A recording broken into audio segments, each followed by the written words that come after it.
Think of yourself. Look at yourself. Know thyself.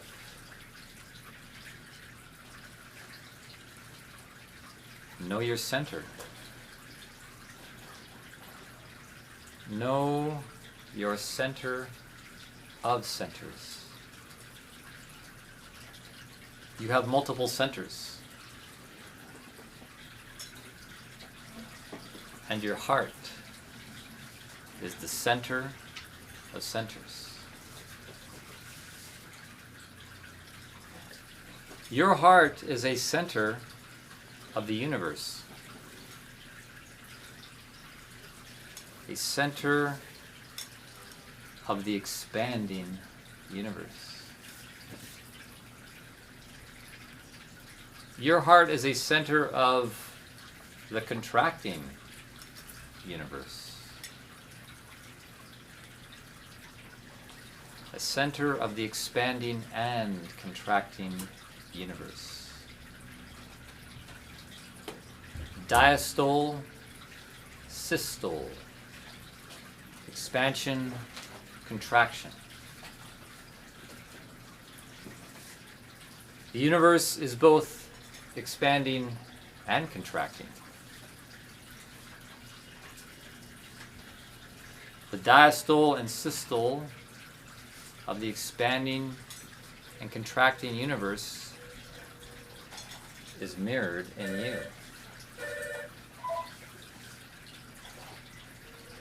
The diastole and the systole of your heart is mirrored in the universe. Some scientists believe that the universe is expanding. Beginning from a point thousands of times smaller than the head of a pin. Then a big bang began an expansion. And all mass and energy we see emanated from that pinpoint. Some scientists also believe that one day the universe will run out of steam and a universal recession will hit, contracting back into nothingness with a big crunch. Many scientists don't believe this, and many don't know what to believe. I say the universe is eternal. I say the universe is a great singularity. But it is not a static singularity, because within the singularity of the universe, there is also duality. A dialogue of opposites that produces a dynamic. And from this dynamic of duality is produced a third. Out of two arises a third, and a fourth, and a fifth, and a sixth, and so on, into infinite possibilities and diversity in the universe. In this mystery of duality, the universe is both expanding and contracting at the same time.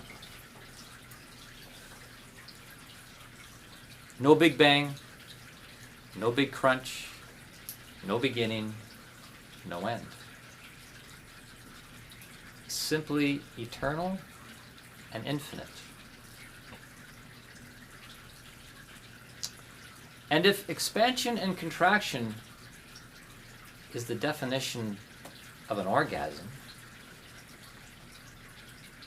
then it's happening everywhere all the time.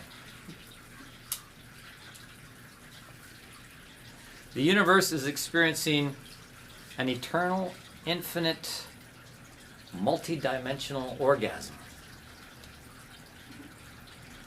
And that is what produced you and me.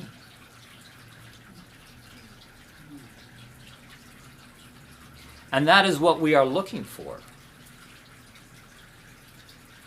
That power of the orgasm or the omgasm.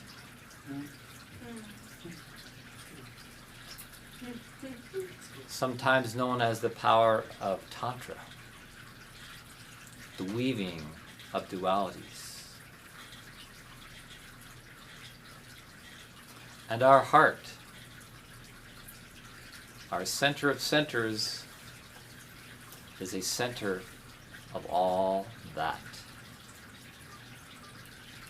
I say that the universe is alive and breathing, just as we breathe to stay alive. But the universe is timeless. Therefore, it is simultaneously breathing out and in. But we are the offspring of the universe, and we are time beings.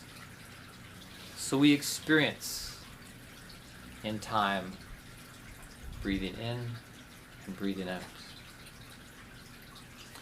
as microcosms of the macrocosm, as above, so below.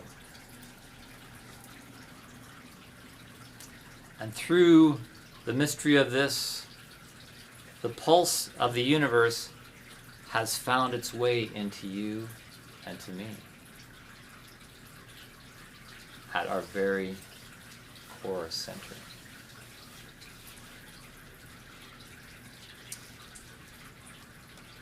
This evening's talk, called "The Heart is Not a Pump" and Other Physical Mysteries, the esoteric backstory on physiology, is the last talk of this cycle, which I began at the beginning of January 2016.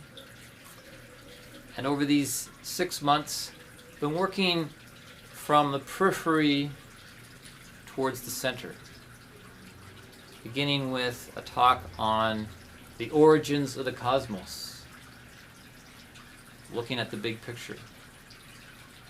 And then a talk on the campaign for consciousness and how consciousness has slowly been working in from the outside into a world that could produce a mineral kingdom, plant kingdom, animal kingdom, human kingdom, and then humans producing civilizations to foster growth in consciousness and the challenges of consciousness that lay ahead.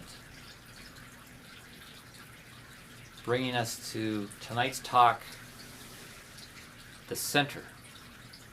We've moved from the circumference to the center of centers to speak about the human heart. During one of the talks this past winter, I spoke about how form follows function.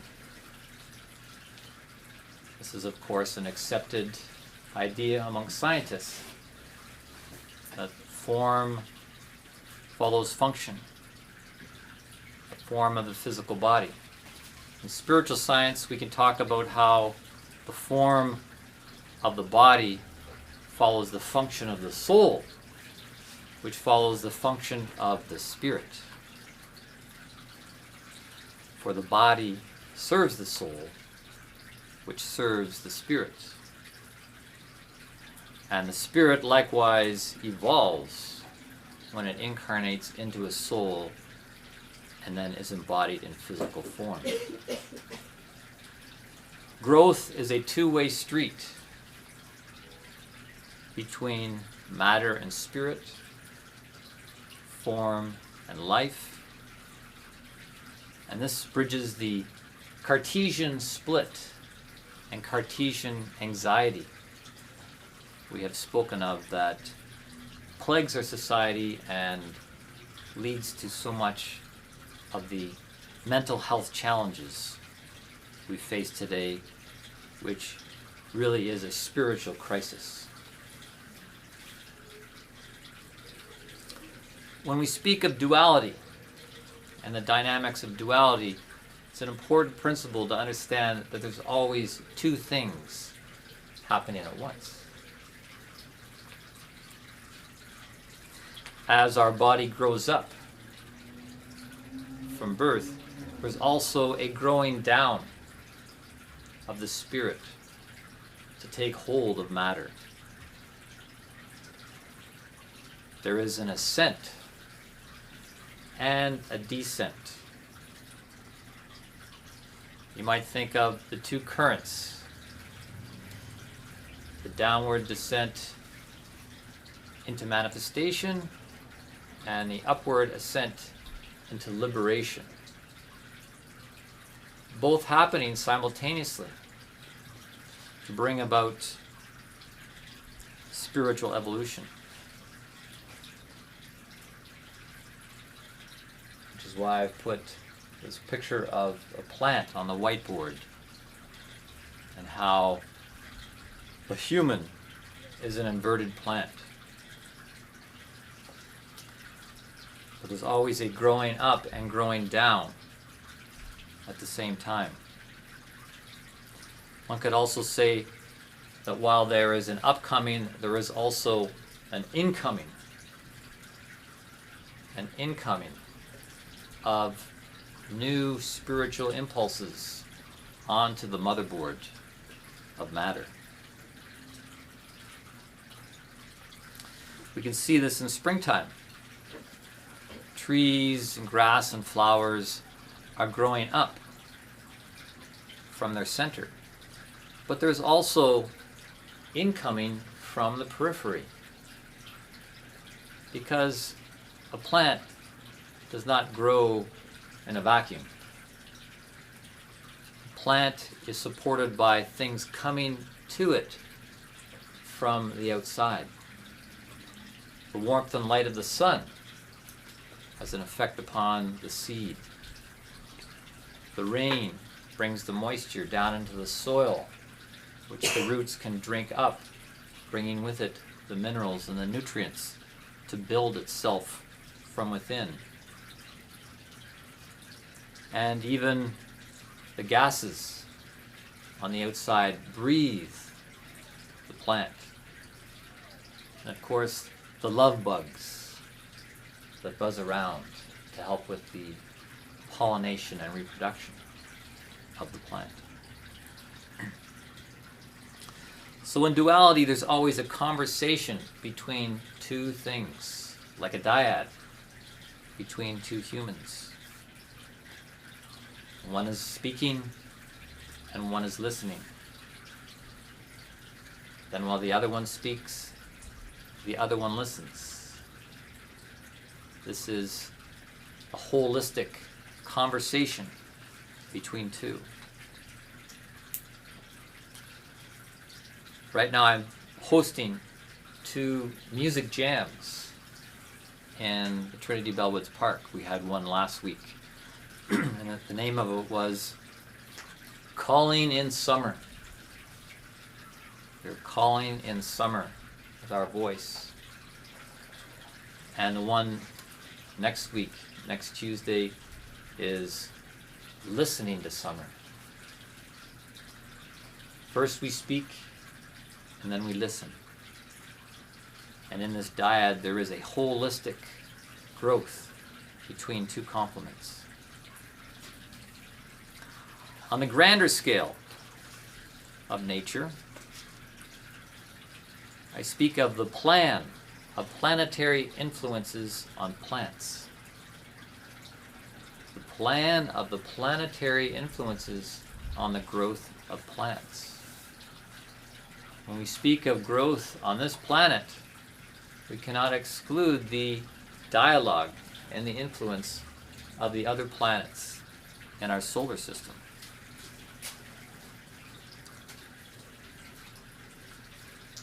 Life is a result of these invisible but visible circulations of these orbiting orbs. We may not see the visible connections between the planets and their connection with us. But what is visible is the manifestation of these connections as mirrored here on as growth on this planet.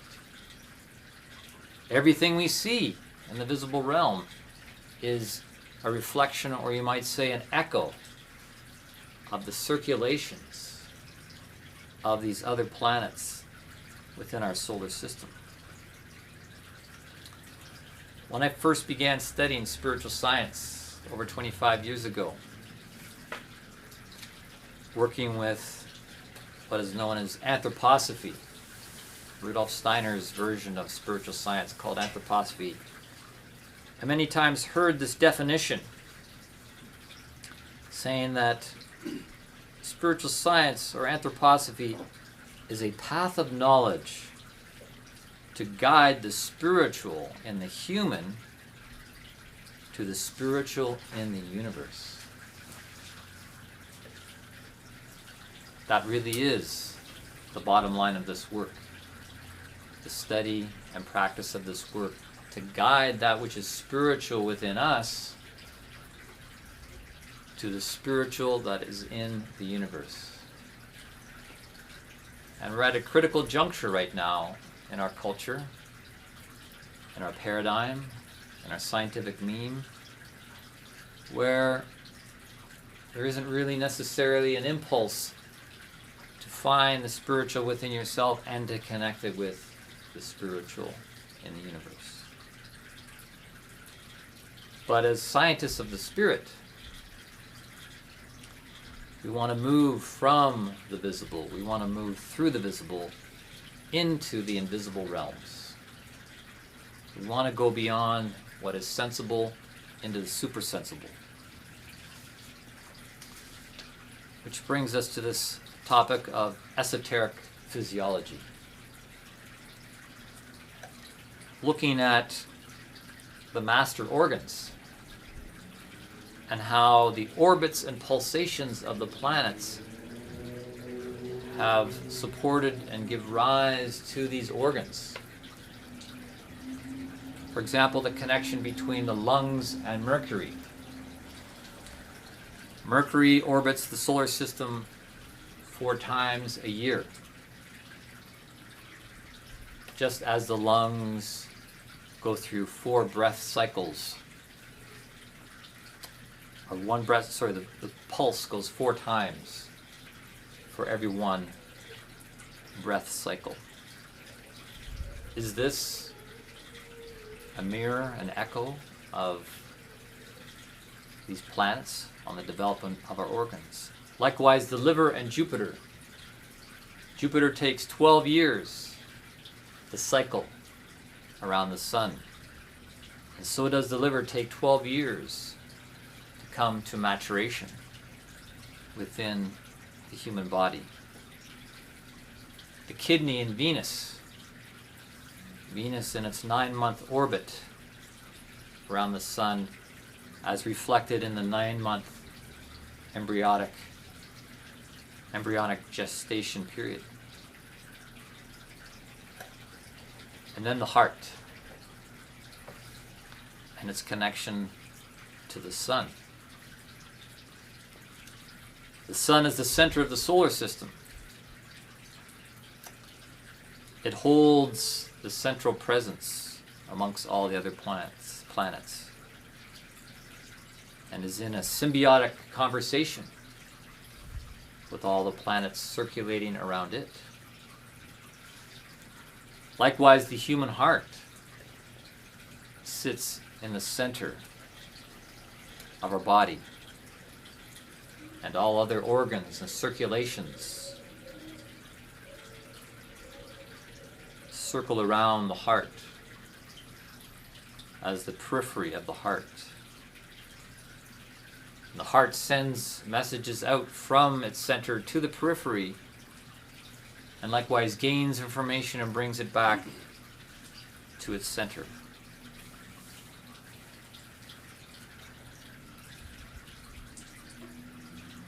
Is this the pulse of the cosmos within you and me? It's interesting to note that for every one breath cycle, there are 4 heartbeats.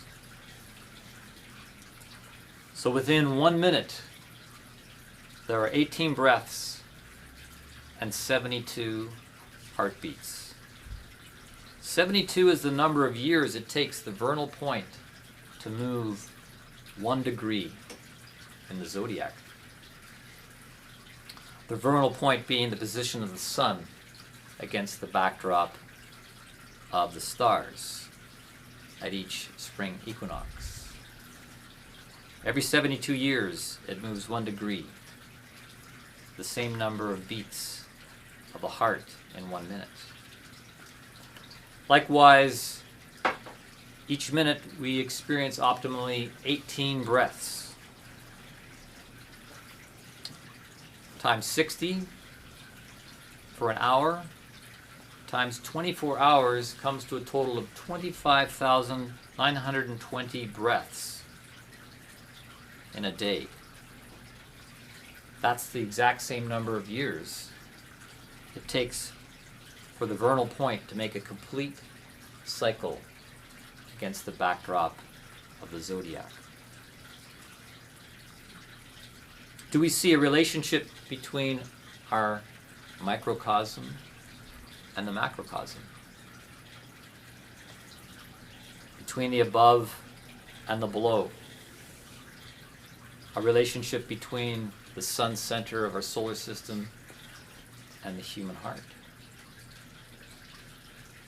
Are we moving beyond poetic phrases about the heart and into cosmic facts about our being? Is this something that the ancients understood when they saw the 12 houses of the zodiac, or the zodiac, the circle of animals in the sky, the periphery? And here, the heart, the center of centers, is a 12-petaled lotus chakra, raying out from our center to the 12 houses of the zodiac through the 12 months of the year, as seen in most calendars past and present, based on the rhythm of the moon, which is the consort of the sun.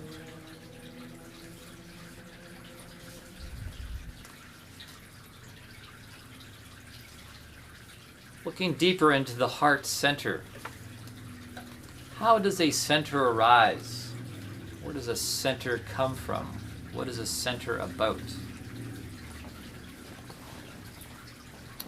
You can think of a center as something at the middle of a circle. Every circle has a center. But a circle is already complete. It is the most complete, whole, symbolic shape.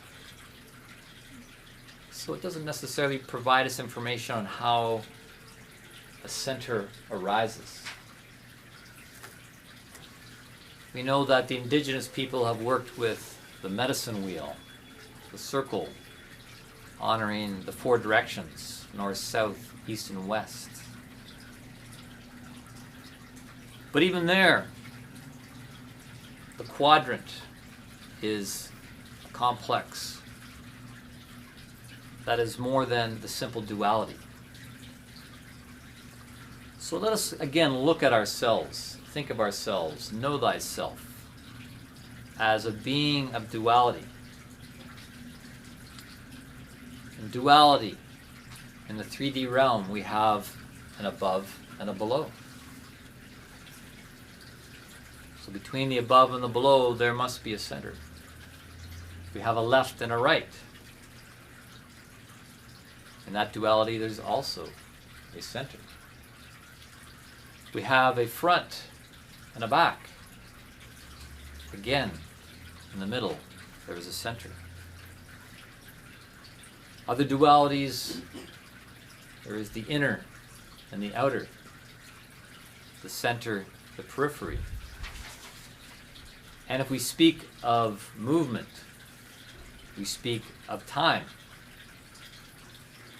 So there is a past and a future, for which the center is the present.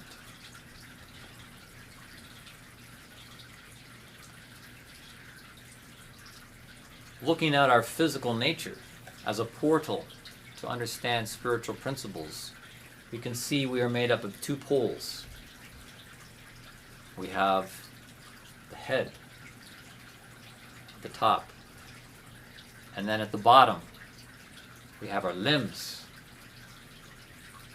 We also have our reproductive organs and our metabolic organs. In the head we have the brain. The brain sits there in coolness, stillness. The brain weighs about 1,400 grams, but is suspended in cerebral spinal fluid, which makes it weigh, in net terms, only 25 grams.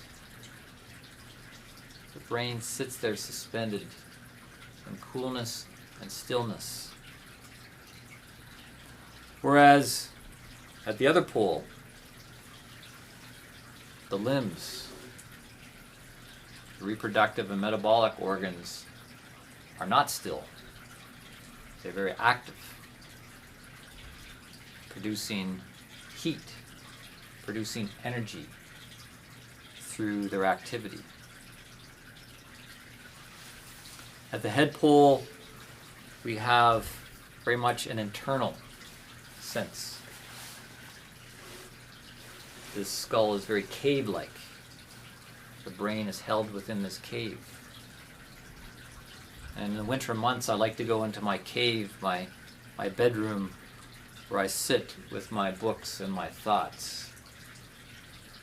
Very much in my head and less in my limbs. So this head is very internal, while the limbs and lower glands and organs are very external.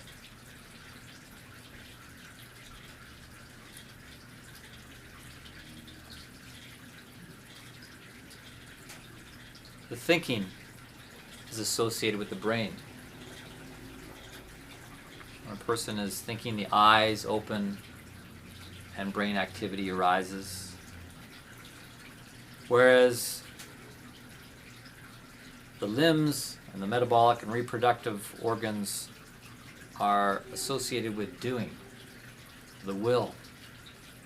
When someone's going to do something, they take their arm and clench their fists and say, I will do. Polar opposites. Looking at these poles as complementary but opposite. In terms of time, the brain, with its associated thinking, is connected to the past. Whenever you're thinking in terms of the past. Even if you're thinking about the future and what you're going to be doing tomorrow, you're thinking in terms of what you've experienced in the past. So this head, this thinking brain, is geared into the past. Whereas the limbs, the will, the reproductive organs is creating the future. Through our reproduction, we create the future. Our seed plants something for the future, just as our deeds plant something for the future, including creating our karma through our actions and will activity. So between these two poles, there's a center. The center of centers, the heart. The heart and the lungs or the rhythmic system, providing rhythm and balance between these two extremes of the still, cool brain and the heat-producing will.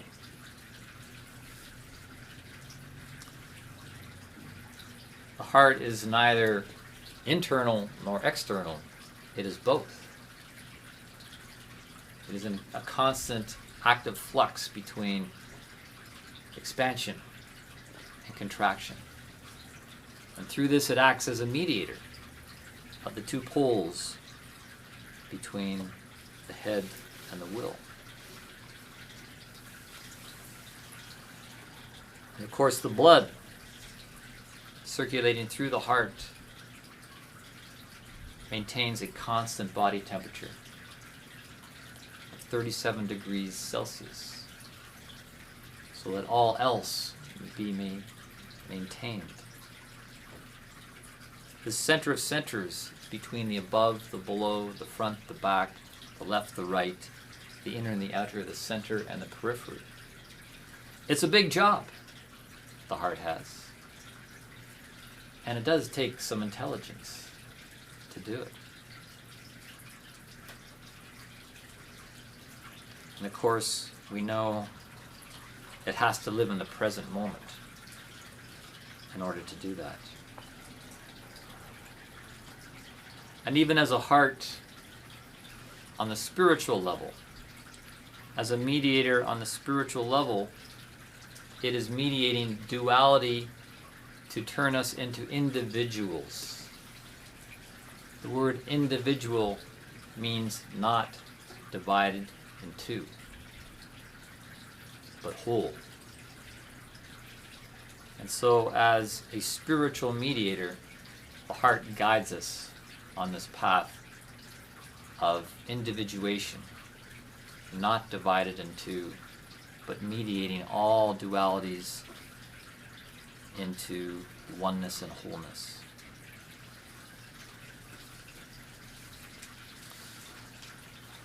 So we're looking at what could be considered the threefold human being. At this current point in time, we have this threefoldness of the head region, the heart, lung region, and then the limb, metabolic, reproductive region. Threefold. And what's further interesting, because we know even though the brain is housed within the head, the nerve sense system is found everywhere in the body. This is just its headquarters, its center. And even though the heart and the lungs are centered in this middle region, it circulates through the entire organism to support all parts of it, not just itself. And furthermore, the limb and reproductive and metabolic region also has parts of itself found elsewhere in the body. And we're going to look at that. How marvelous and complex we are as beings in this threefoldness, that even within the head region there is sub-threefoldness. The head is a marvelous picture of threefoldness because in the top part of the head we have these eyes, a direct offshoot of the brain. When the brain is active, the eyes are open, bringing in information, sense information, so the brain can see what's going on in the outside. In the middle part of the head, we've got the nose. Where does the nose goes? The nose is connected to this region. So here we have heart-lung region in the middle of the head. The nose is an offshoot of the lungs and heart activity. And then in the lower part of the head, in the mouth, we've got all sorts of metabolic activity going on. We have the saliva glands that begin the digestion process. We have the chewing that goes on in this part of the head. The jaw itself is a limb. So we have the limb, the metabolic aspect of the head. Threefoldness here. What about in the heart region? There's also a threefoldness. Of course, the heart and the lungs are the heart of the heart region. But then look at the rib cage that surrounds the heart and lungs, like fingers, the bones, the limbs that protect the heart and lung with will. So we have also the limb and will part of the center region. What about the intelligent part of here? Where's the thinking part of this middle region? If we look up in the area of the pharynx, this area between the mouth and the throat, we have the larynx, the esophagus, the epiglottis. There's a lot of intelligent activity going on here at the top of the heart region. We'll be talking about the larynx further on, just to see what marvelous things wait in store for us there. The esophagus is a sphincter muscle that has to work with great intelligence in swallowing. And the epiglottis is making decisions all the time to know where to let things go, whether they go down the windpipe or down the esophagus to the stomach. So this part of the spine, you could say, is quite intelligent. As opposed to the other end of the spine, the tailbone, which at one point led to a tail, as we see with monkeys, that use that as a very intelligent limb. But we have disposed of that limb and moved our intelligence up to this part of the center region. This is where our future intelligence is evolving, while there's a devolving at the other end.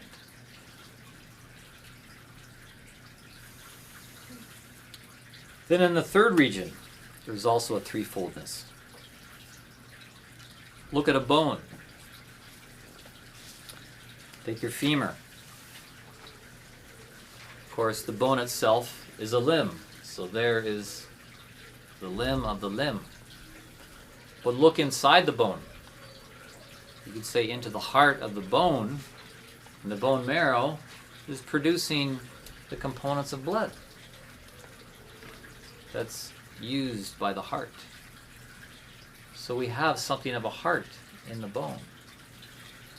What is the thinking part of the bone? The ends of the bone, the joints, have, first of all, a look that looks like a head or a skull. And then there's this intelligent articulation that takes place at the joints. There's a thinking that's going on there.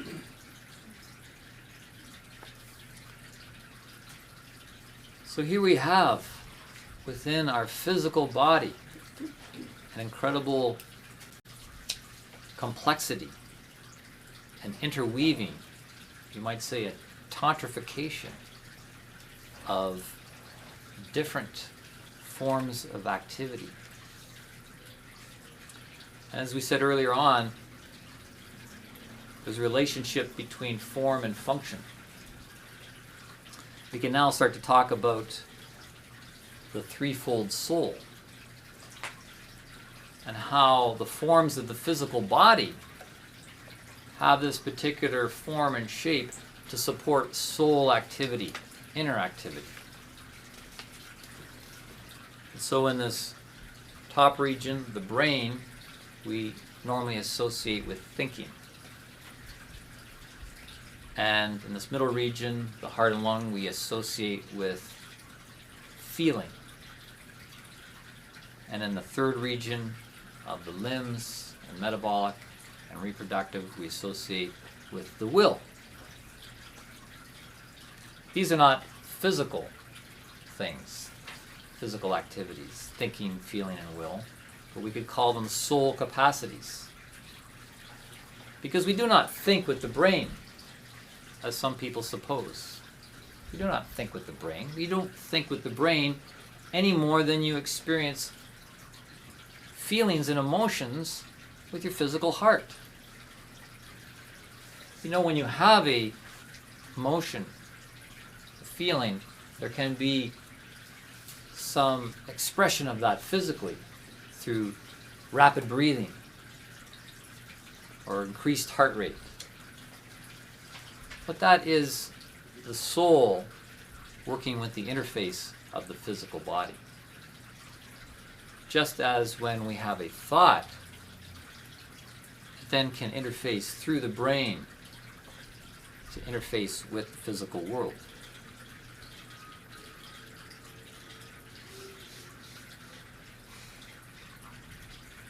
You can watch the wonderful play between these three soul capacities. As we said before, the brain has its activity through the whole body, the heart and lungs is through the whole body, and the metabolic and limb is through the whole body. Likewise, there's a weaving between thinking, feeling, and will. You have a thought, gives rise to a feeling, and then leads to an action. Or you may do an action that produces a feeling that gives rise to a thought. Or you may have a feeling that leads to an action that rises to a thought. There's this wonderful weaving in this threefold soul that we have. Where does it lead? Hopefully it leads to self-awareness. Awareness of the self and the birth of greater consciousness. And I have spent considerable time contemplating this subject and finding it is very well illustrated in the fairy tale The Wizard of Oz, where we have these three characters: the scarecrow looking for his brain, the tin man looking for his heart, and the lion looking for his will, his courage. And Dorothy embraces these three characters that she helps, and in turn they help her.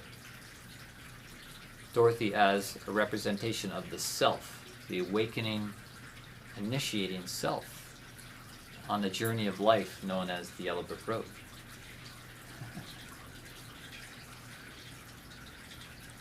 One can also find this representation of thinking, feeling, and will in the ancient Sphinx of Egypt and Greece, where we see the tetraglyphs, these stone statues that are made up of different animals.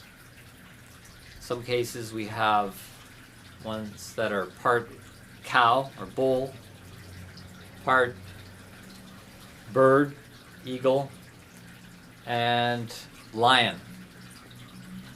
And they may also have the human in there as well. The human emerging out of these three different animal forms, because these animals represent different soul capacities. The bull represents the will. And we know cows are very much metabolic creatures, eating and alchemizing grass. So the bull is this representation of the will, whereas the eagle, the bird, is a representation of thinking. If you ever pluck a bird, you'll find that it's mostly head. And a bird flies and has that overview. And the feathers are like its intelligence navigating the winds. And then the lion representing the heart, the courage. You may have seen these in some of the esoteric Christian iconography, where they have the bull, the eagle, the lion, and then the angelified human. I say angelified because it's the human with the wings. So this wisdom has been known for a long time, that as a human we need to work with our thinking, feeling, and will together. And it's been a long time coming. It's been a long, long time evolving. The animal kingdom we see around us all represent different prototypes working out the kinks of the form that will best suit the human being as a thinking, feeling, willing being. You can think of the snake is very much connected to the metabolic activity. It's like an intestine.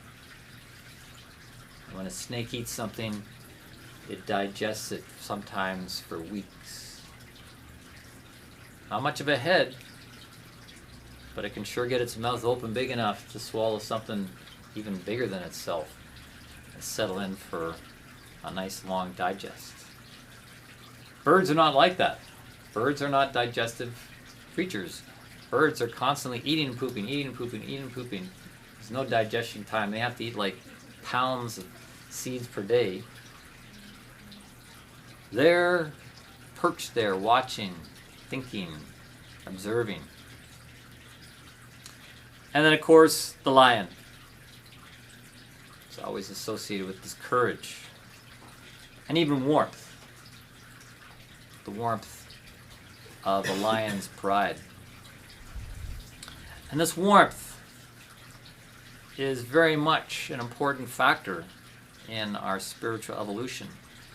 When the animal kingdom evolved to the point of developing warm-bloodedness, that was a major step forward in providing a basis for our feeling life.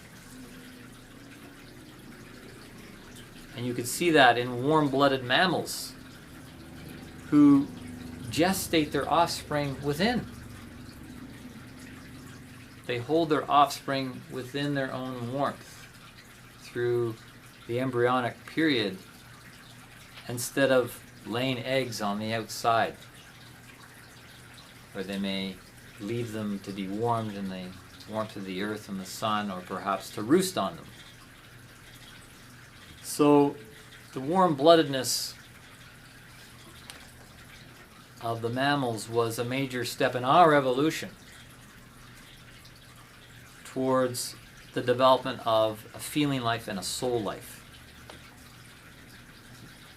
and has paved the way for the ultimate expression of warmth, the spiritual warmth, which we could call love.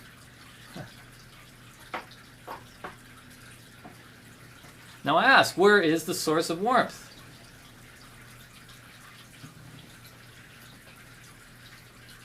It's not in your armpits. Oh, come on now, this isn't a trick question. Where does warmth come from? Triple warmer. The sun. Oh, yeah. Thank you.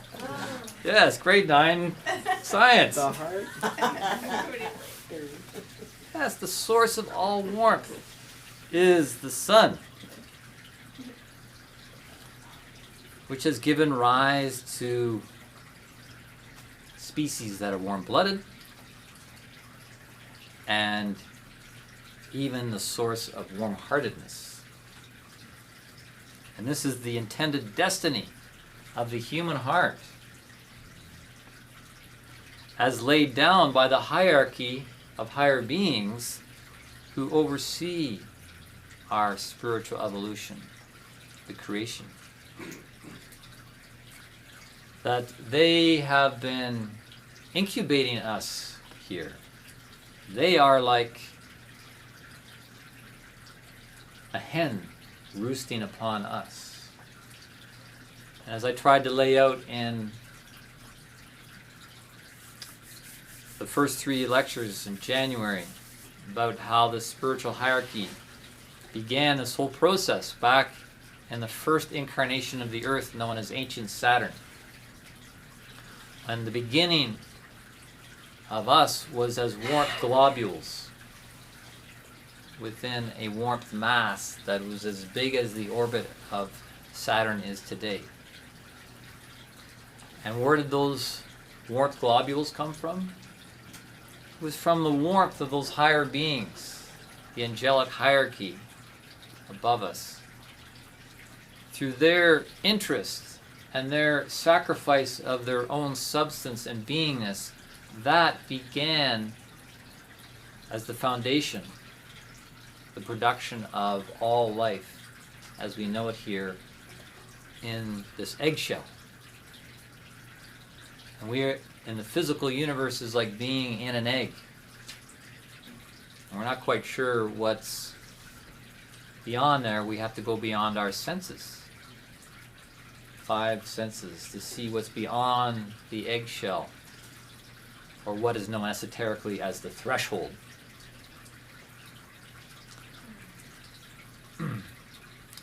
So from that very beginning in ancient Saturn, with these higher evolving beings who are also evolving themselves as they work with us and do these things, that intention is that our heart becomes a sun center, that we embody the spiritual warmth of the beings of the sun, sometimes known as the Elohim.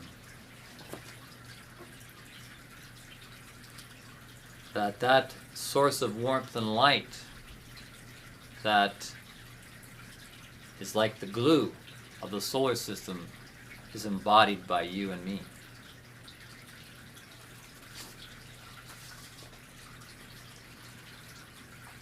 But at this point in time, there's a challenge, because the predominant paradigm in this scientific age really is dominated by mechanical metaphors.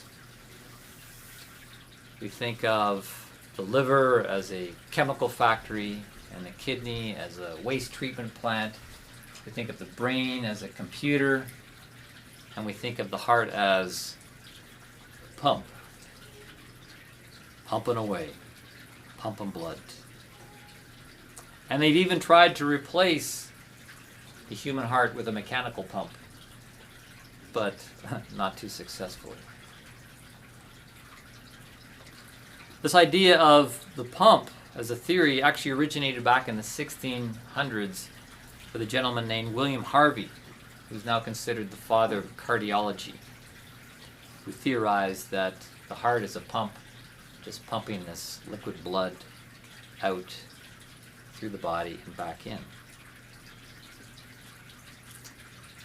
At the same time, there was the Romantic age that had a different metaphor, where they looked at the heart being like a rose that would bloom and open in the light and warmth of love. Maybe somewhere between those metaphors there is a middle path, a weaving of the two. But at this point, science refers to the systole, the phase of the heartbeat where the muscle contracts and pumps blood from its chambers into the arteries, and the diastole, where that expands, creating a vacuum, drawing in more blood. Systole, diastole, systole, diastole. There's no emotion, and there's no mention of love in that.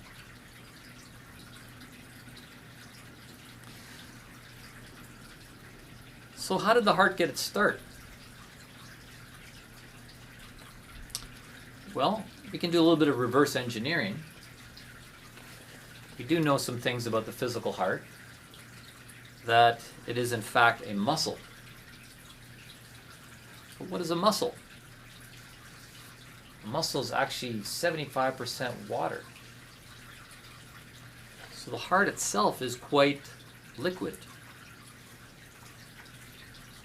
It is a fluid organ that deals with fluids within the body. Esoterically, muscles are looked at as congealed movement. A muscle, being 75% water, is actually congealed movement.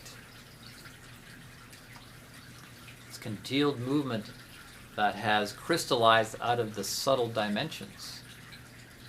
Now we're talking about subtle dimensions. We're going beyond the microscopes of science now into the realm of spiritual science, where we can look with the microscope of the third eye and see that a muscle with its spiraling shape is actually congealed movement from subtle dimensions. In the embryo, the heart actually starts as a bag of jelly. You could say that it's actually congealed blood that eventually comes into the shape and form of the heart and eventual activity. But it begins actually just as congealing liquid. So what you could say is that the heart is transformed blood.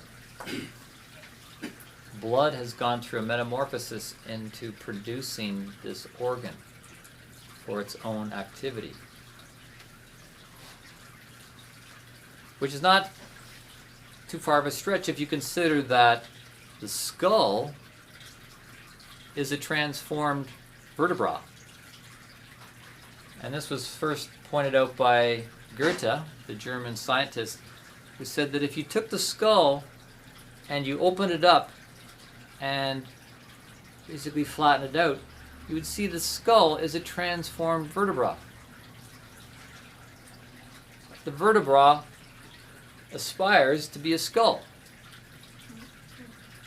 in its evolution, on its metamorphic journey. And third of all, also pointed out by Goethe, I believe, is that the brain is transformed spinal cord.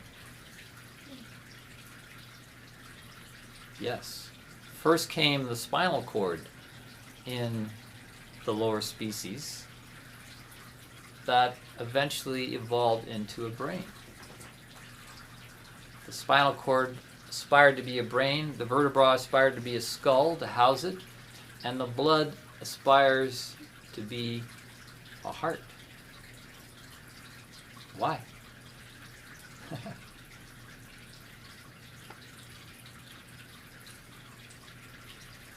What is blood? Let's talk about blood. Anybody here afraid of the sight of blood? You okay? We'll talk about blood, then we'll go and have a little snack, we'll have a little break.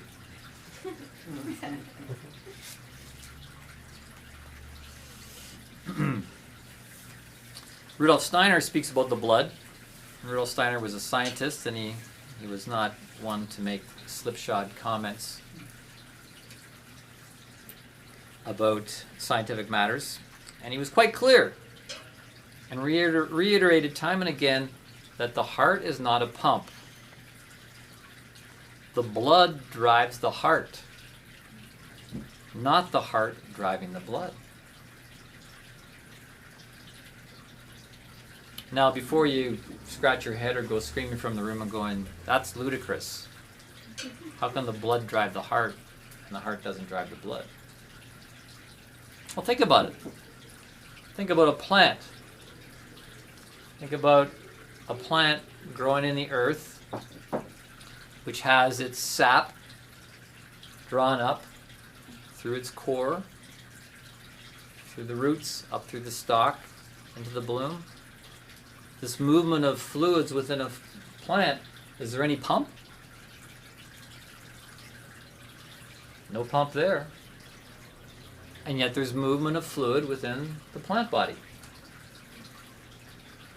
How does that happen? something moves up through the center, through the core of the flower in some mysterious way. No pump. Well, it's happening from the periphery. There's activity on the periphery of the plant that causes this so-called pumping or movement of fluid within the plant. The circulation of sap, which you could call the lifeblood of the plant, circulates against the force of gravity because of activities on the outside, on the periphery, impacting the center.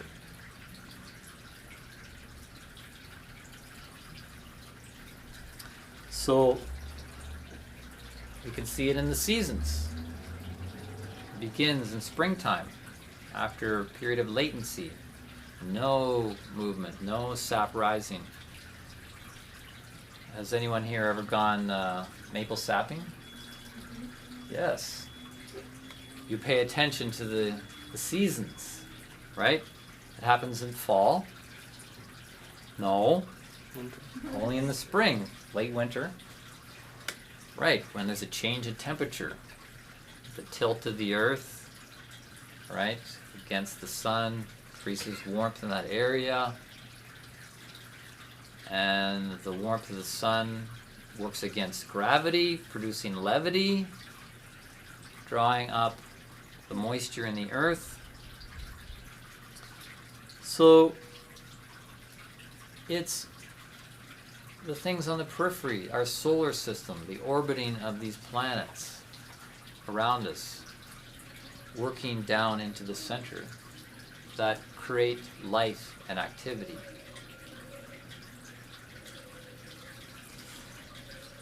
There are three things that Rudolf Steiner said stand in the way of the proper development of humanity. First one was believing in the myth that there's a separate motor and sensory neurons, which I don't understand, so I won't get into that. The second one was that working for money. He said working for money stands in the way of proper development of humanity.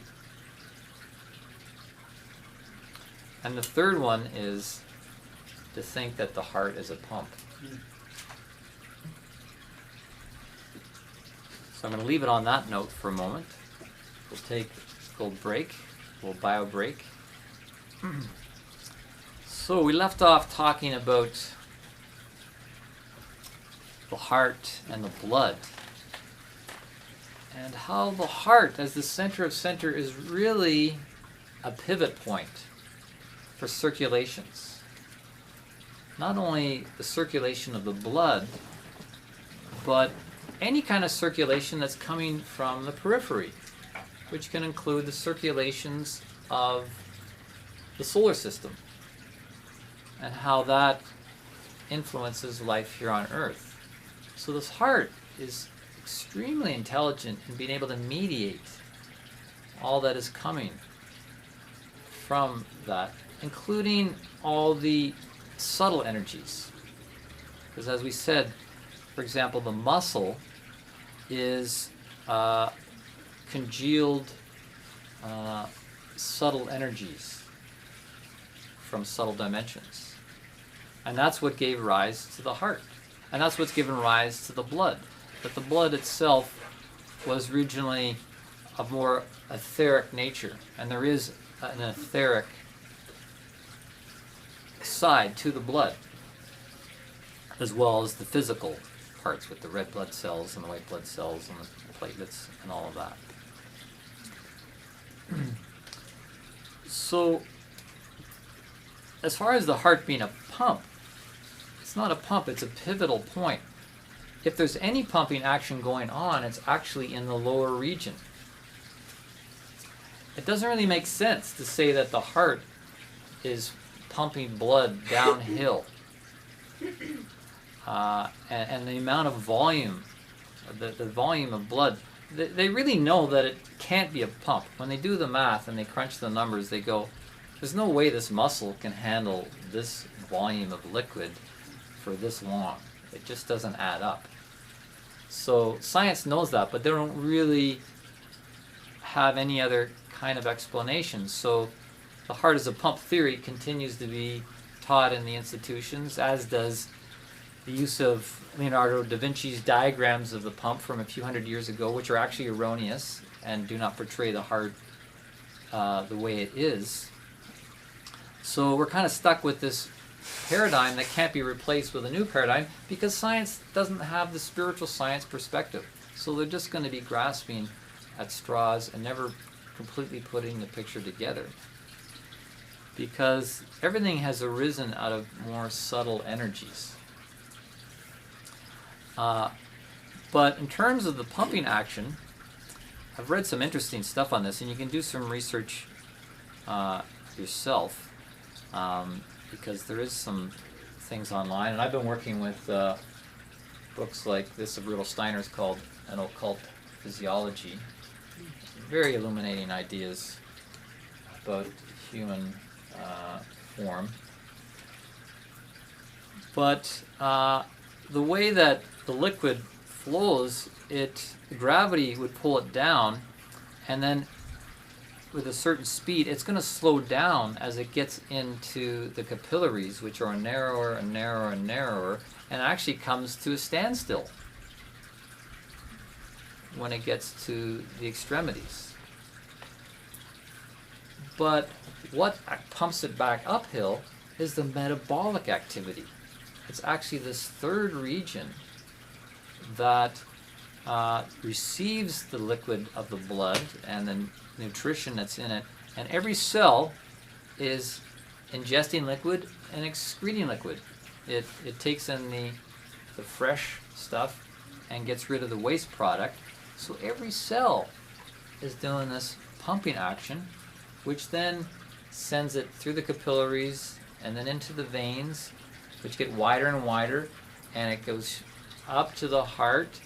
And the heart actually is like a flow valve that's stopping it. It's not pumping it so much as it's actually receiving it. And they see this in the action of one of the aortic valves, where if it was actually pumping it through, it should straighten out. But the valve actually curves instead because it's checking the flow. It's checking the flow of something that's coming from the periphery with tremendous force and catching it, slowing it down, mediating it, and then letting it back out on its journey. So the heart is actually more of a check valve. The pumping action is really more from the metabolic activity, and the brain is like the monitor, just checking the values, all of this, and contributing in its way. So these three things working together are just fantastic partnership. So why does the body have this pump-like action anyways? Like, why are we not just like a plant, which is pumpless? Well, because the universe is alive with this free, pulsing, orgasmic energy. And so there has to be an organ that can mediate that. As we said at the beginning, the universe is pulsating, it's breathing, it's expanding and contracting. It has those forces, centripetal force and centrifugal force. So there has to be something that can keep rhythm with the universe. So that's why we have this rhythmic device within our chest. And it's actually the glue that keeps it all together. The heart really is this glue that keeps it all together, including the electromagnetic activity that goes on. If anyone's aware of polarity therapy and working with the magnetic field of the body, there's that whole aspect of ourselves as well, which science is kind of woo-woo about. But people that tune into it, you can experience the toroidal field that's being generated by this pulsing of the heart. And we might do that right now, just as a little exercise. It's a great way to strengthen and clear this toroidal activity. Is just sitting there and moving your hands in a toroidal field. Toroid is like a donut, right? So the heart is in the center of the donut, and then the hands are mapping out the periphery of the donut. Just feeling how it creates congruity in your flow. You may feel tingling, you may feel all sorts of things.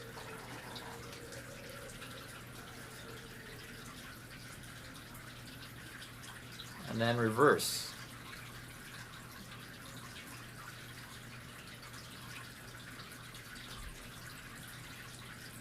And it's not so much a physical movement. Imagine that you're moving your etheric body.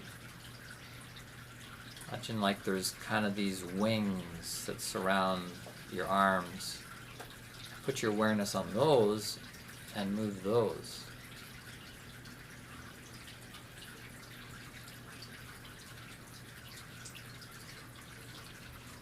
And if you want to have fun with it, you can do 2 different directions at the same time. So one's going up, one's going down.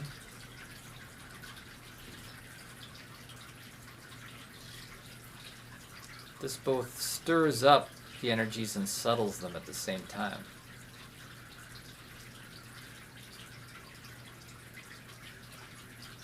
And you can reverse that.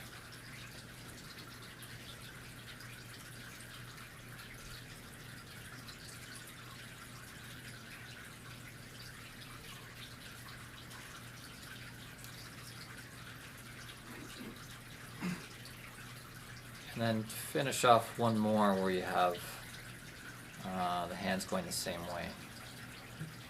Sitting for a while, or you want to clear your field before going to sleep at night. It's a form of a vortex, right? And vortexes are very intrinsic in life and growth.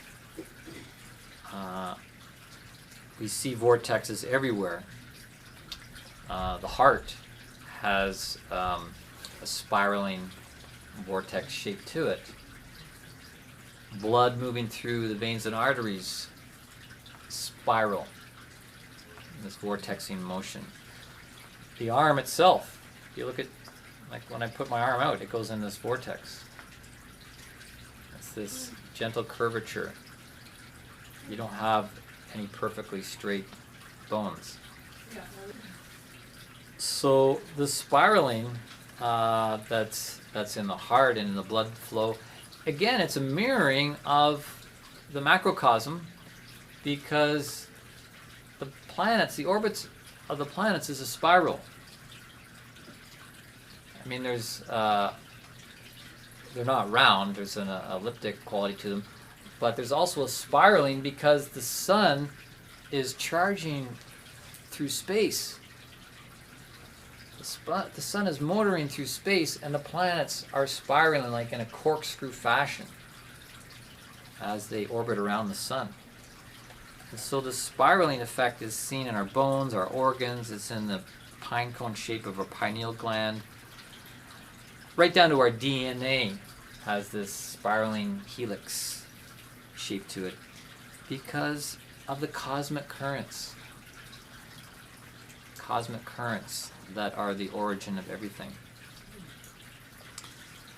So it doesn't make sense that the heart is a pump, pumping stuff out. The heart is actually mediating these cosmic currents coming in. And you can see that in the fact that it's a muscle. All muscles pull. No muscles push. So there's no pushing, pumping. Muscles only pull in. And so the heart is drawing in these cosmic currents that are carried in the fluids of the body.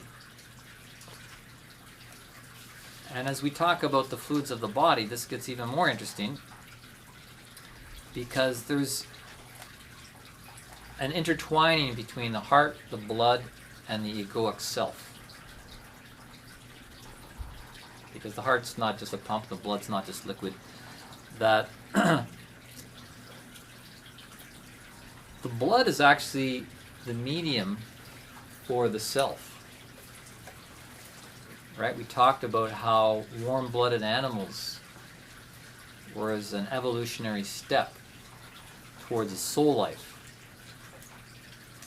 And Rudolf Steiner makes the comment that the blood is actually the medium for the self, the same way that the air in the body is the medium for the astral body, and the liquids, the fluids in the glands, are the medium for the etheric body,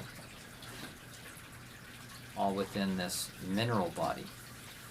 And so the blood carries awareness in it.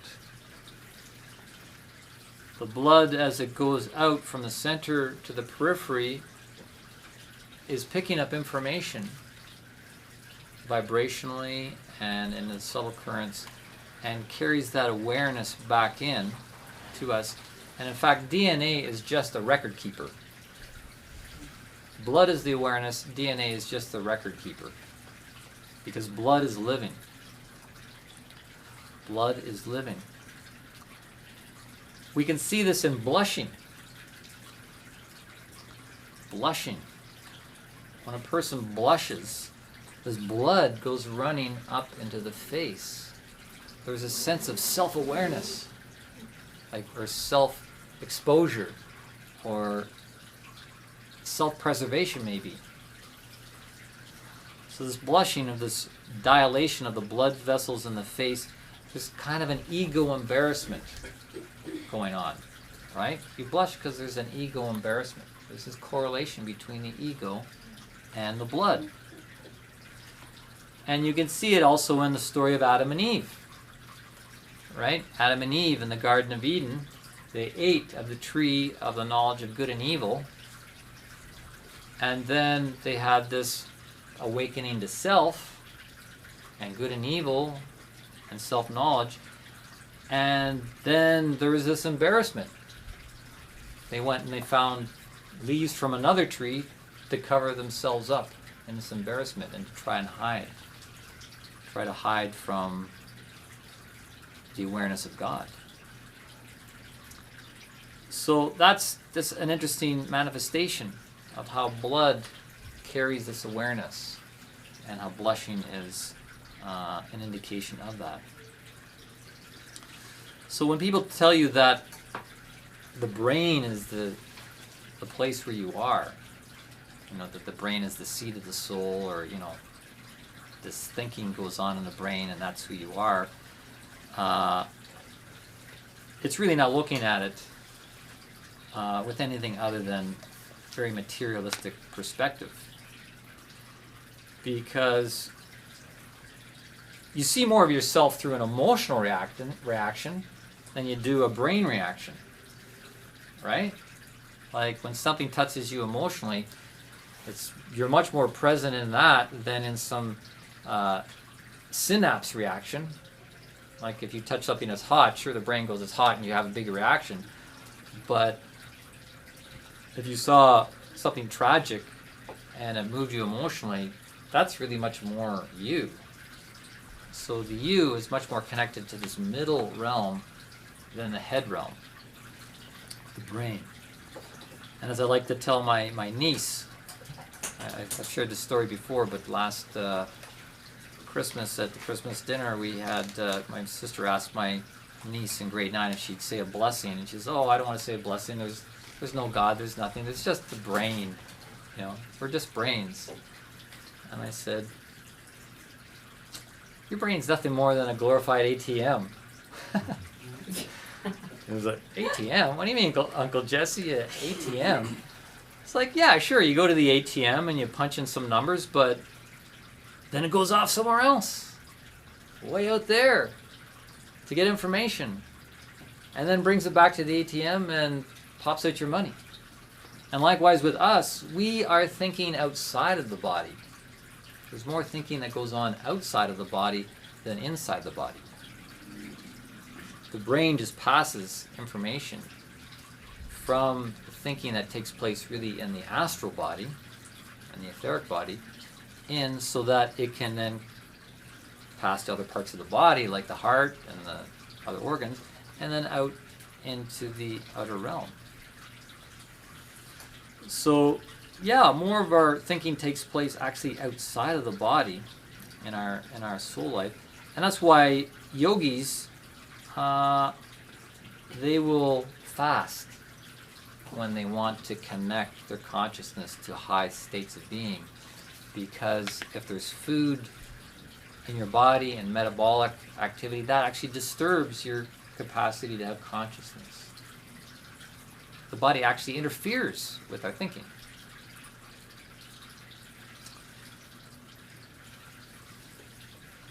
So, yes, this warmth in the blood is really that level where we can connect into our bodies through the self. The warmth and the presence. And yeah, Steiner says that the heart is better thought of as a sense organ that it allows us to receive touch from the spiritual beings around us. Through our heart, we can come to know the spiritual world and the spiritual beings. We can communicate, we can connect, we can feel their warmth and their presence and their love. And this is really what humans are working on, this thing called love. Steiner refers to this current incarnation of the earth as the cosmos of love. We have wisdom. Now we need to take that wisdom and develop this higher capacity for love, which is why so many other beings are interested in us. Other beings in the universe are really interested in humans because there's something really important going on here, this thing called love that puts out light and warmth. So, you know, when people get abducted by aliens and whatnot, there's really this interest in what's going on in the heart and how we function and how we're coming to this higher state of spirituality.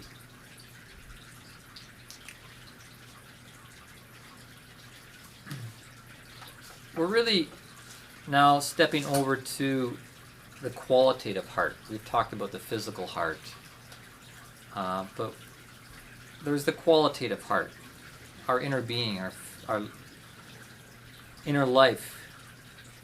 And people say, oh, in my heart I feel safe, I feel joy, I feel warmth, I feel love. That's a qualitative experience that's beyond the physical heart. Within the qualitative heart, the spiritual heart, humans have this capacity to develop empathy. A very important thing to cultivate in the intelligence of the heart, because that allows us to move beyond our center. When you have empathy, I'm actually experiencing you. I'm moving my center of awareness beyond its egocentric point, and I'm experiencing you and what's going on in you. Empathy, telepathy, it's all tied together. And it's something of a sacrificing of self-awareness to become aware of the other. And that's a capacity of love. And it's a form of thinking. It's extending our thinking from beyond ourselves. And we're thinking with the heart of the mind. You know, people talk about the mind. The mind has a heart. It's a center to the mind. And the heart is the heart of the mind, where we can truly think deeply and ponder. And yet we also need to be educated there. The heart needs to be educated just as the intellect needs to be educated. And this is tied to personal conscience. Personal conscience is the education of the heart. And the pictures that we carry within our heart, we ponder in our heart, are very important. They will actually determine who we are. So if you have pictures that are clear and true, then so are you. If you filled your mind with images from horror movies or internet porn and stuff like that on a regular basis, you're really trashing your heart with those pictures. Because the heart is this receptor that is pulling in from the periphery pictures, experiences, and so forth, and then breathes them back out into the world. So if you got a trashy heart, your heart's going to have BO.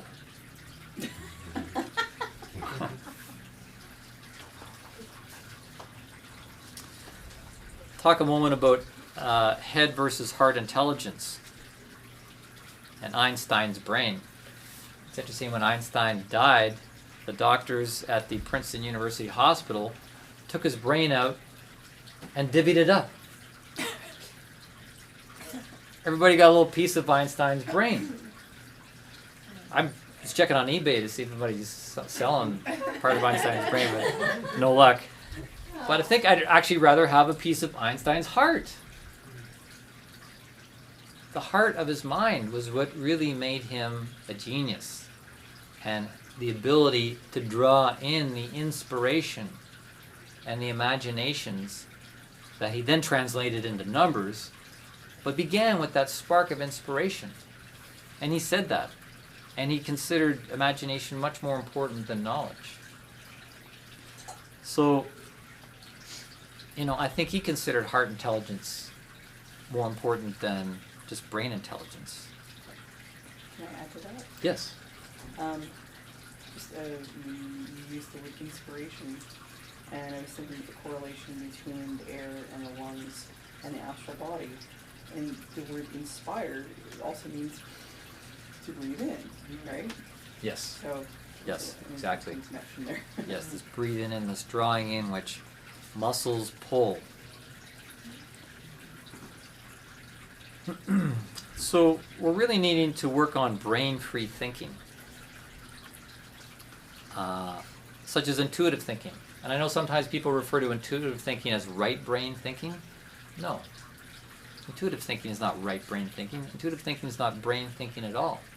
It's brain-free thinking, where you're beyond bodily functions and you're thinking outside of your body, and you're allowing yourself to draw in those high frequencies and those high thought forms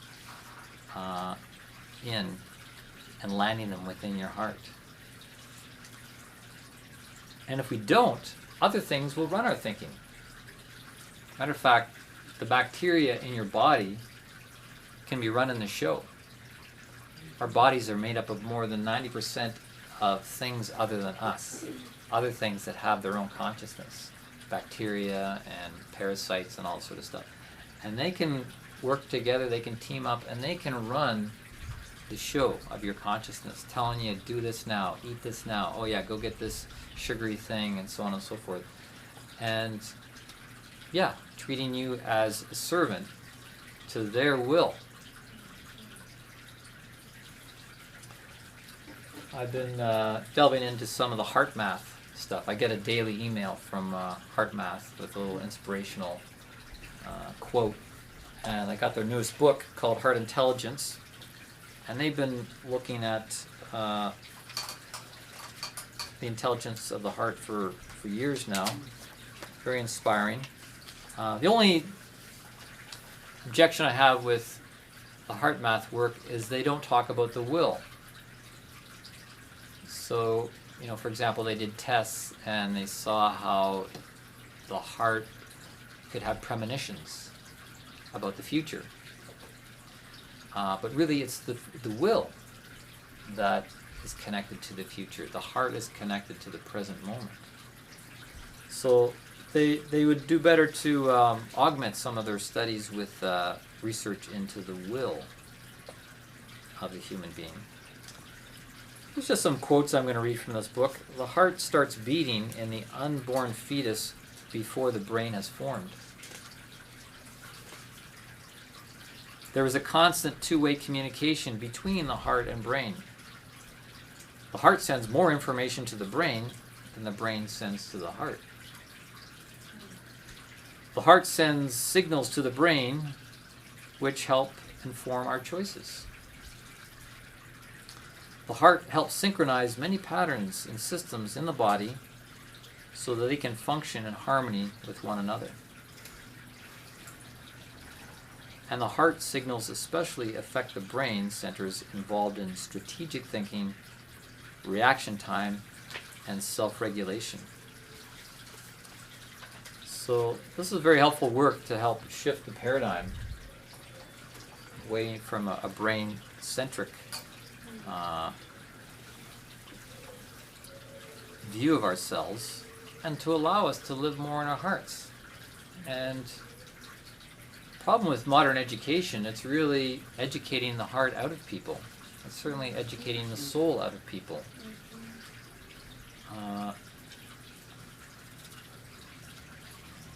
I did the Waldorf teacher training, and I worked in the Waldorf schools for a few years, and there was a wonderful book I read called The Redemption of Mankind in Childhood. And it's through education we're going to see a redeeming of our life, our culture, our planet. And so the motto of a Waldorf school is education of the head, heart, and hands. All three. And you see it in all the lessons. Sure, there's the taking in through the ears and the eyes, but most of the lessons, especially in the early years, are taught through story. So the feelings are engaged and the imagination is engaged as the children hear stories about Marco Polo, traveling to discover different parts of the planet and so forth. So there's a real balance in that kind of education, especially the balance between the physical and the spiritual. The Waldorf schools are not religious, but they're spiritual in the sense that they allow the child to have intuitive and subjective experiences during the class. That there's something going on in the inner life of the child, even when there's other stuff going on in the mouth of the teacher. And I found that in my own learning. Quite often when I'm at school, I'd have two sets of notes. I'd have notes of what the teacher's saying, and I'd have notes about what I'm hearing inside. My own voice awakening and teaching me, because I'm bringing knowledge from past lives. I'm bringing knowledge from who I am, and I have something to say in the teaching of myself. But in our modern education, it's all coming from the front of the class down. And in the universities, as Rupert Sheldrake said, he was told that a direct intuitive connection to nature was unscientific. And so it's verboten. And that's why I'm now referring to universities as brick factories. People are being baked into bricks. I love that album by Pink Floyd called The Wall. Anybody know The Wall? Right, Education. We don't need no thought control. No dark sarcasm in the classroom. We're just another brick in the wall. And that's what education's doing. It's turning people into bricks in the wall between the physical world and the spiritual world. And that's what's happening in our society. We're strengthening this wall between the inflow, the incoming of spiritual impulses that want to come through the human heart into manifestation. And that's what's leading to so many different illnesses, physical and mental and spiritual. And the heart can fail. We know that you can have heart failure, a heart attack, and it can lead to a physical death. Well, there's also emotional heart failure. In French they call it mal à cœur, sick at heart. or heartless or cold-hearted. And there's also spiritual heart failure. And this happens when we have the inability to self-initiate correctly. We don't initiate the self correctly, and we end up having a spiritual miscarriage. We're not able to bring ourselves in and to take up our capacities of thinking, feeling, and will, and so we end up having split personality, multiple personality disorders, all sorts of serious pathologies. And I think it's interesting to note, with regards to multiple personality disorder, a few years ago the American Psychiatric Association decided to not call it multiple personality disorder because it's not a personality disorder, but they're calling it a dissociation identity disorder, which in fact is really saying that it's a spiritual ailment. You're not in yourself. You're not there. You've not been able to incarnate. Yeah, it's a difficult situation. Even the Band-Aid solutions aren't necessarily sufficient because they're addressing a situation that the medical establishment really doesn't understand. They're not looking at it from this picture. And in my view, the only thing that can resuscitate someone from spiritual heart failure or spiritual death is the power of the resurrection. To be resurrected spiritually.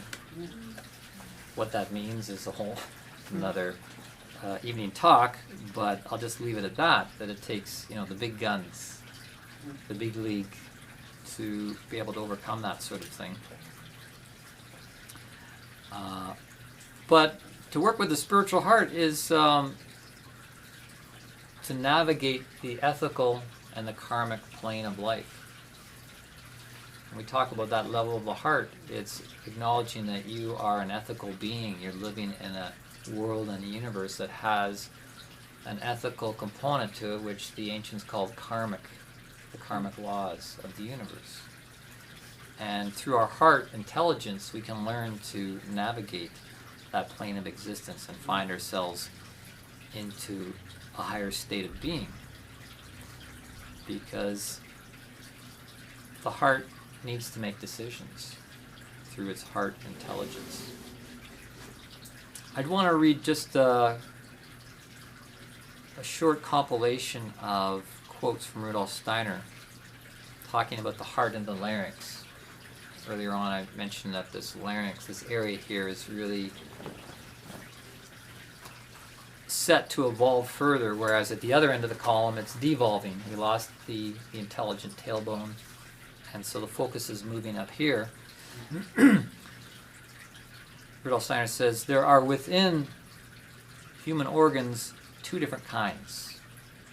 Those which are on the way to becoming imperfect or devolving and will gradually fall away, and those which still are in the process of formation or evolving. All lower organs, the sexual organs, will fall away. I know it sounds like bad news, but here's the good news. The heart and larynx, on the other hand, are organs which will be perfected and find their full development only in the future. There will be a transformation of the larynx and the heart. They will become the organs of reproduction. Put that in your vaporizer and smoke it. In the future, the larynx will not only bring forth words, but will be the creative organ of procreation, which will bring forth beings similar to humans. At present, the larynx is at the beginning of its development, but in times to come, it will be transformed into a spiritualized organ of reproduction. Women will become increasingly sterile. The present method of reproduction will no longer be possible. It must be transposed to a higher plane. For just as in women, fertility ceases at a certain age, so too the present method of reproduction in the human species will cease at a certain stage of Earth evolution. As humans in the future, we will be able to call people into being through speaking. So it was that the forerunner of humanity, the gods, so to speak, were gifted with an organ with which they expressed all things that are around us today. So in other words, we are going to acquire godlike capacities to speak things into manifestation in the somewhat distant future, where the lower organs will devolve and the heart and the larynx will evolve into spiritualized organs that can create and procreate. Yes? Did he have a time of when he had Tomorrow. felt that was Yeah, well, you could probably get in some hoochie coochie before the weekend. Good question. Like, when was, Yeah, it's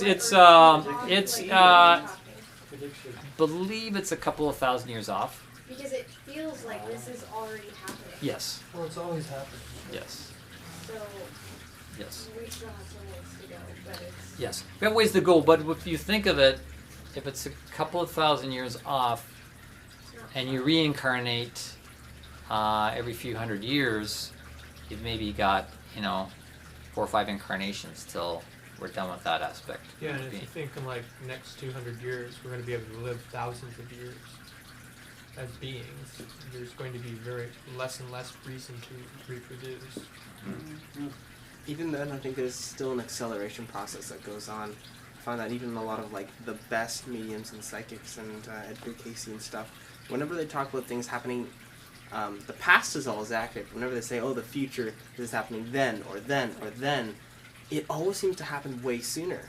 And it's like you're talking about the breath, that sort of pulsation of the universe. It's speeding up and speeding up faster and faster and faster and faster. And there's the whole 5D Earth transition and all these things, all these other factors that come in. So, Yeah. next Tuesday, who knows? But like, Yeah. it's speeding up. Well, this is also coming along with the fact that we're not going to need physical bodies anymore. These physical bodies are a temporary vehicle for soul development and spiritual evolution. We're not going to need these as instruments. This is not me. This is not you. And we're going to discard this like a snake discards its skin and move to a higher level of being. And on that higher level, it'll be through the Word that we have that power. So it brings us back to the age-old wisdom. It's all in how you hold your mouth. You've heard that before, haven't you? Okay. It's all in how we hold our mouth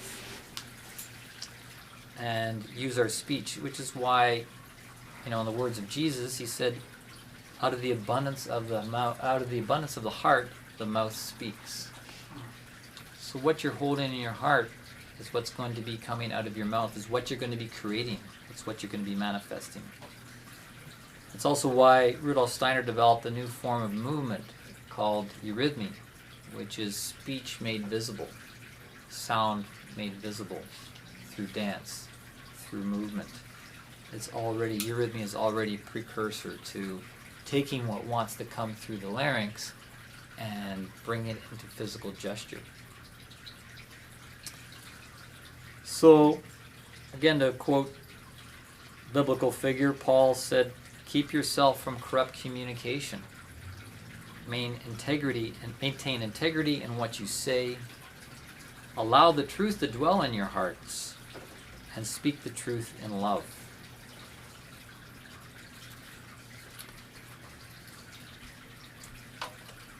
So to finish off, just bringing your awareness back to your heart. Sometimes you have to go through the head to really get to the heart. It's head knowledge. But I hope it's been useful for you, this learning, to encourage you in understanding your heart, the heart, as a center. And as we know with all centers, it's surrounded by something. And the center wants to be held. The center needs to be held. You know your heart wants to be held by a loving other, by a loving community, by a loving universe.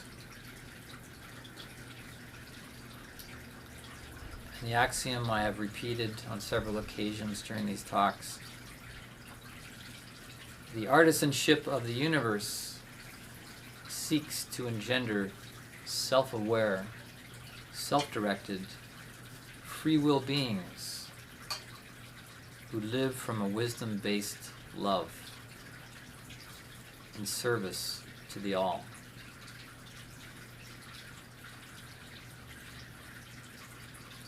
Your awareness in your heart, allow it to expand out once again, breathing out, letting go of all this head knowledge, and to experience what's beyond the center and lies at the periphery.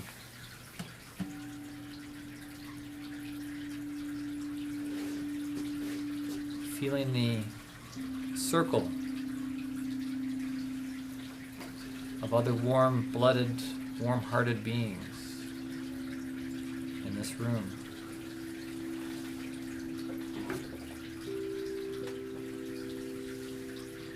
Continuing to expand beyond this room with the knowledge that there are other warm-hearted, warmth beings out there.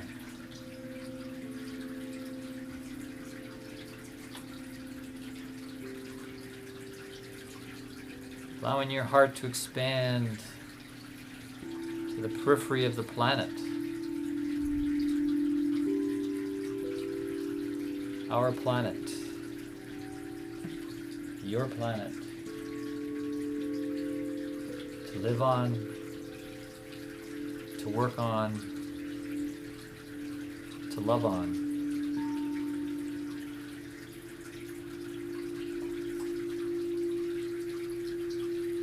And as that warmth expands, as it will, go beyond the planet and the cosmic streams that stream from the planets of our solar system.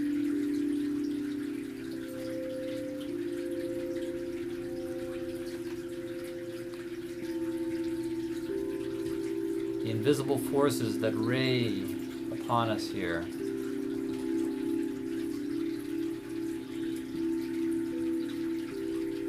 Through the 12 houses of the zodiac, down to the 12 petaled chakra of your heart.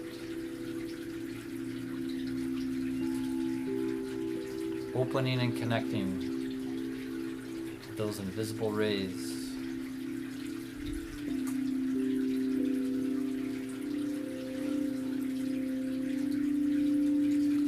Expanding as big as our solar system. And the higher beings that have guided it in its evolution.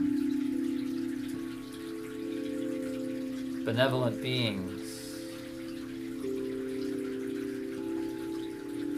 who roost upon us with their warmth.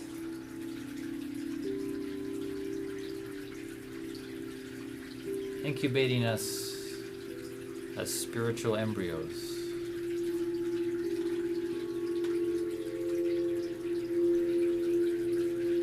Drawing in that warmth with every pull of your heart muscle.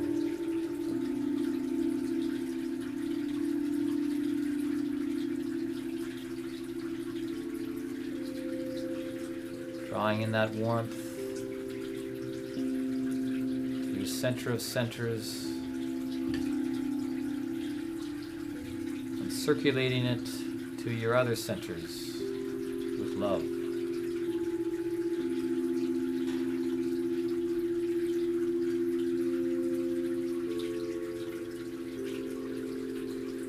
Knowing that you are blessed.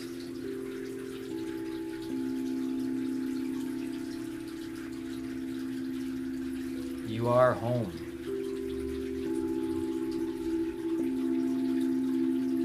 And yet there is still work to be done.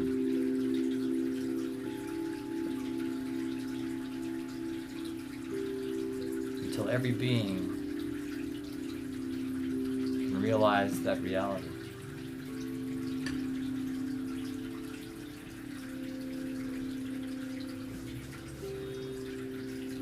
Anchor in that connection between your heart center and the greatest expanse you can imagine,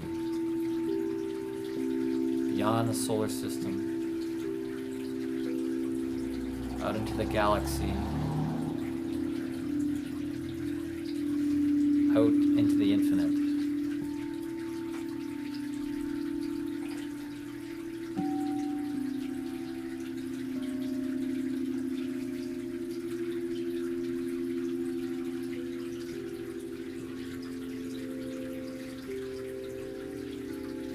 Receiving and sending warmth. Every breath, every heartbeat, every love-filled thought.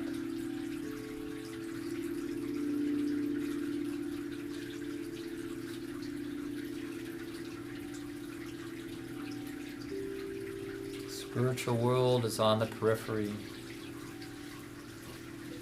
Our heart is at their center.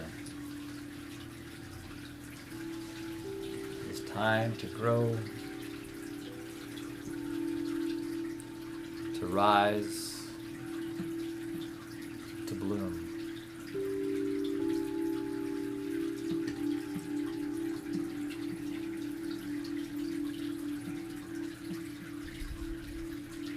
I want to thank everyone for coming out tonight. Investing your time in this rich subject. And helping with the birth of this important spiritual scientific work.